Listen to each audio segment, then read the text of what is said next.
Howdy, and welcome back to the Texas Bucket List. Agriculture is a major part of our great state. From rice, corn, and cotton, we've seen it all. But there's one field in particular that's the apple of my eye in Idalou.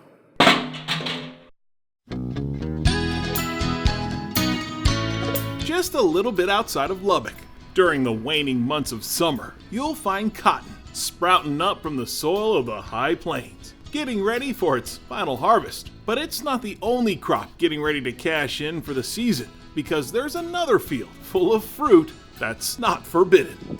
This is kind of cotton USA to me. Everywhere you look around us, it's all cotton, and then my neighbors I've got great neighbors, but it's just kind of how did I get so lucky as to fall right next to an orchard? Tucker Crawford grew up in Farwell, right on the Texas-New Mexico state line. This apple actually did fall far from the tree. I'm a lot like my dad, but I took a complete 180. Today, he's the owner of the orchard in Idalou. This 20 acres is part of about 100 that he works with to grow apples right here in Texas. Is it crazy to have something like this up here or in Texas? It wouldn't surprise me if people just outright call me crazy. It's very, very out of left field. You been a farmer your whole life? Nope, I was a banker. Banker. Is that what you majored in college? Ag economics. Okay. I didn't really know what to do, but ag's my background, just growing up in a small town. And I love the program. It really applied to life. I guess that sounds weird, but as far as just being able to relate it to real life, couldn't have picked a better one for me. After years in the world of banking, Tucker got tuckered out with interest rates and traded it in for green acres. I'm ready to be on the farm. At 34. At 34, retire. I'm just joking. Long ways from retirement. Being out in nature, being out in the trees is something for me. It's kind of peaceful. I love how once you look beyond the trees, you can see forever too.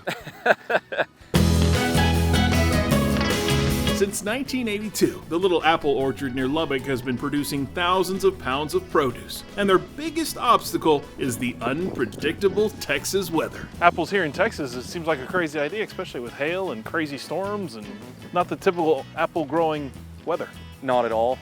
We started out not realizing the full potential of what the environment was going to bring, but fortunately for us, we were able to go in and make modifications for different growing habits, the way we plant trees, the densities, the direction, things like that. From August to October, they harvest all sorts of apples: Red Delicious, Golden Delicious, Fuji, and Granny Smith.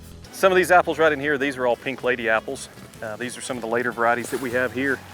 So these guys are, wow, fresh off the tree. Getting ready to pick and eat right here. Beautiful. So you do that old school thing where you can rub it on the shirt, gets the wax going, but ultimately,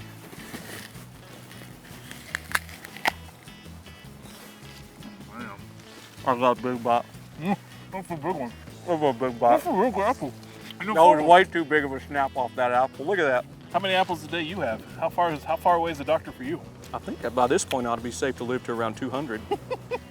How fun is it to see people come out here and get to take that apple off the tree and bite into it and go, wow! I would be willing to bet that 1 out of 3 have never picked an apple off a tree. And so when they come out, a lot of times people have a blank look because they don't know what to do. Oh, that's good. When people come out here and pick these things, can they just do this? Mm-hmm. I'll let people eat them. Oh. Well, if you eat one, you're gonna buy more. Well, if you walked out here and grabbed an apple off a tree and went back in there and got home and ate one, you'd be like, should have got more. Needed a whole bucket. We should have had a bucket out here. I know. We dropped the ball on that one. While we forgot to bring our bucket, Tucker is always finding a way to fill his with ideas on how to make the most of his apples. Because, you know what they say, one rotten apple spoils the whole bunch. If it's a pretty apple we can put in a box, we know we got it sold. If it's not a pretty apple, we have to figure out where we're going with it then. Into the applesauce you go. Applesauce, yes. We're experimenting with apple cider vinegar, apple cider, hard apple cider, obviously fresh apples, German apple cakes. We make a lot of pies. Salsas, you name it, apple butter. What is apple butter? Is it butter?